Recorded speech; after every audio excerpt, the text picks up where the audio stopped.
le consolateur qui demeure éternellement avec nous. Et ils s'en allèrent prêcher partout. Le Seigneur travaillait avec eux, et confirmait la parole par les miracles qui l'accompagnaient. Marc 16, 20. Aujourd'hui, certains érudits affirment que les événements rapportés dans le livre des Actes des Apôtres ont pris fin avec l'Église primitive. Cependant, en lisant Acte 1, nous pouvons voir que leur argument est totalement infondé. Dans une lettre écrite sous l'inspiration du Saint-Esprit, Luc a enregistré ces paroles. Théophile, j'ai parlé, dans mon premier livre, de tout ce que Jésus a commencé de faire et d'enseigner. Acte 1. Si nous lisons attentivement la Bible, du livre des Actes des Apôtres jusqu'à l'Apocalypse, nous ne trouvons nulle part un passage indiquant que l'œuvre et l'enseignement de Jésus ont pris fin. Le jour où tout cela prendra fin sera celui où le Seigneur descendra lui-même du ciel. Avec un cri de commandement, avec la voix d'un archange et au son de la trompette de Dieu. Ce jour-là, les morts en Christ ressusciteront d'abord. Et les vivants qui seront restés seront enlevés dans les airs pour rencontrer le Seigneur.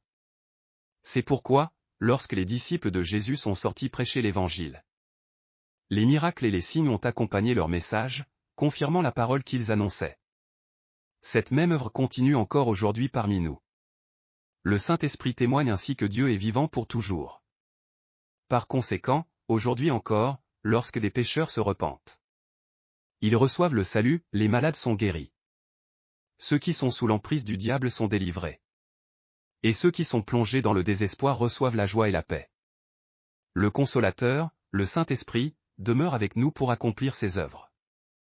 Non seulement aujourd'hui, mais pour l'éternité.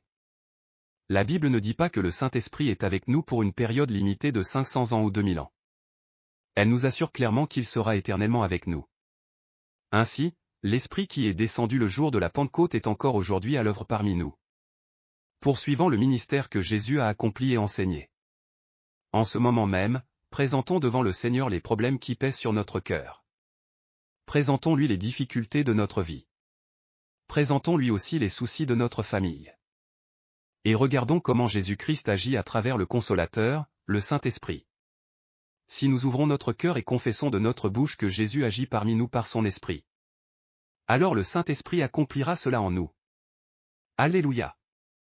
Si vous avez aimé cette vidéo, n'oubliez pas de vous abonner à la chaîne.